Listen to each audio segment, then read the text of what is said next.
Monsieur le représentant de la Banque africaine de développement, mesdames et messieurs, bonjour. Et excusez pour lire une allocution qui est en écrite. Je sais très bien le Sénégal, les Sénégalais sont très éloquents toujours. Je suis toujours très jaloux, mais moi, en irlandais, j'ai besoin d'un texte pour rester cohérent. Mais, bonjour, et je suis ravi d'assister ici à l'ouverture de cet atelier de formation pour la société civile sur les principes de RSE et les politiques de sauvegarde. Ça fait bientôt 4 ans que je vis au Sénégal. Et ma première découverte fut la ville de Dakar, bien sûr, où j'habite et où je travaille. Mais très vite, ma famille et moi avons eu envie de découvrir d'autres régions de ce pays. Dès que la possibilité se présentait, nous sommes partis visiter la Samance, mais bien sûr aussi le Sine Saloum. Et plusieurs personnes m'avaient renseigné cette région comme la plus belle du Sénégal. Et nous n'étions pas déçus. Les îles, les mangroves, les oiseaux et la vie aquatique. C'est une richesse naturelle d'exception, bien sûr. Surtout pour moi, qui m'intéresse particulièrement à l'observation des oiseaux, c'est devenu ma région préférée. Actuellement, cette région est exposée à plusieurs changements. Non seulement le nombre d'habitants augmente, mais plusieurs projets d'infrastructures ont démarré ou sont sur le point de commencer. Des hôtels, des routes et des ponts, par exemple. Et ces projets ont des avantages économiques, mais représentent en même temps un risque qui pèse sur l'écosystème fragile du delta. Une détérioration des ressources naturelles du Sine Saloum aura des effets négatifs sur le tourisme. Des personnes comme moi qui viennent passer le week-end. Mais aussi et surtout sur la vie des communautés qui dépendent économiquement de la pêche, ostréiculture, la collecte des coquillages et de nombreuses autres activités productives. Wetlands International Sénégal a anticipé cela et a décidé d'agir tôt, tant qu'il existe encore la possibilité de changer ou d'influencer les choses et ne pas attendre que ce soit trop tard. À travers les politiques de sauvegarde, les programmes des réseaux et les activités de plaidoyer. C'est dans ce contexte que Wetlands nous a demandé un appui pour le programme renforcement des capacités de plaidoyer pour l'engagement du secteur privé dans la conservation du paysage du delta du Saloum à travers les RSE. Le groupe cible est la société civile et l'objectif est de renforcer les capacités de la société civile en tenant compte des enjeux économiques, sociaux et environnementaux. Et je compte sur ce projet pour y contribuer.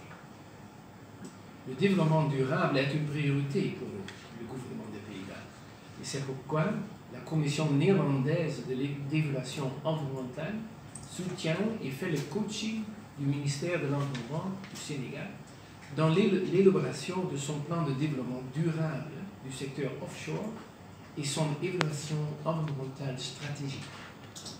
La Commission néerlandaise est financée par le gouvernement, mais par le gouvernement des Pays-Bas, c'est-à-dire, mais émet des avis et des rapports indépendants.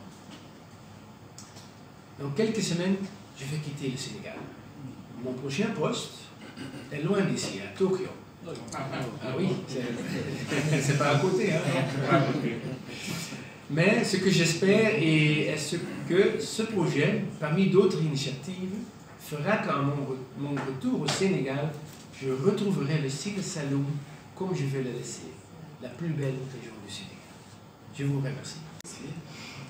Excellence, Monsieur l'ambassadeur, Monsieur le représentant de la Banque africaine de développement, Madame la directrice de BirdLife, Madame la représentante de l'Institut international pour le développement durable, Mesdames, Messieurs les participants, c'est avec un agréable plaisir que nous vous accueillons ce matin à l'ouverture de l'atelier de renforcement des capacités pour l'engagement du secteur privé dans la conservation du delta du Saloum.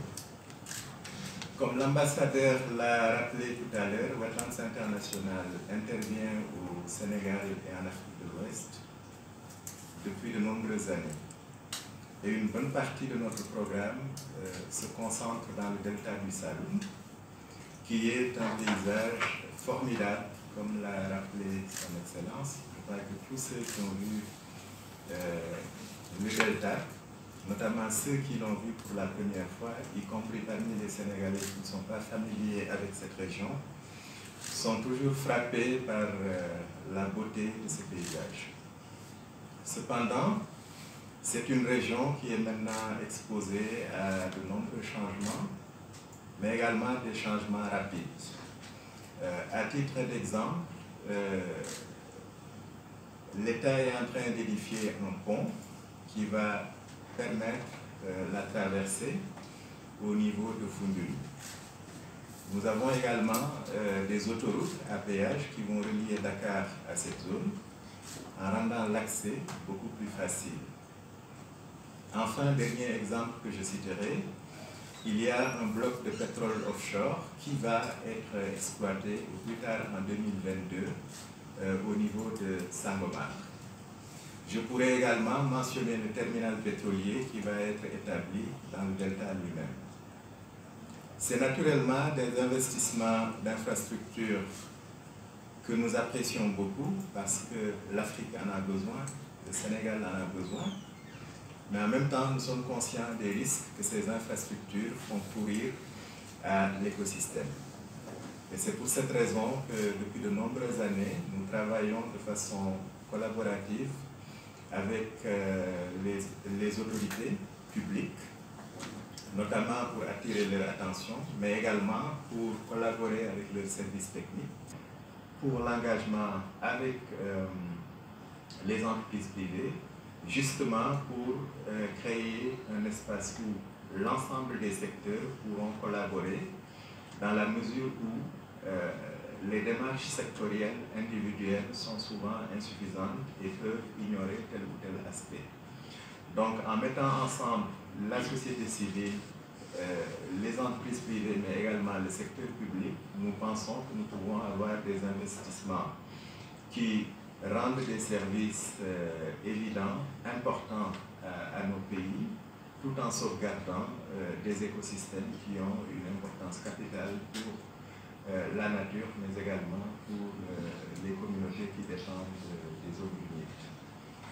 Donc ce programme pour nous a une très grande importance. Nous pensons que c'est le début d'une collaboration, certainement avec les organisations de la société civile pour engager davantage les entreprises privées. Le potentiel naturel est là, n'est-ce pas? Mais les populations ne sont pas trop impliquées, les populations ne sont pas peut-être trop sensibilisées, conscientisées du potentiel dont ils disposent. Et du coup, bon, le potentiel naturel est là, mais ils l'ignorent. Et de l'autre côté aussi, il y a des problèmes, en tout cas liés à l'érosion côtière. Vous n'êtes pas sans savoir qu'avec les changements et dérèglements climatiques qui se développent un peu partout dans le monde, donc il y a des phénomènes naturels. Et du coup, bon, on est un peu passif, en tout cas par rapport à tous ces phénomènes-là. Mais si, par exemple, les populations sont assez conscientisées, peut-être, côté en tout cas des gestes de préservation, dans le cadre, par exemple, de reboisement, n'est-ce pas? Parce que parfois, on est un peu exposé à la déforestation, parce que peut-être parfois il y a les populations qui font des coupes abusives de bois.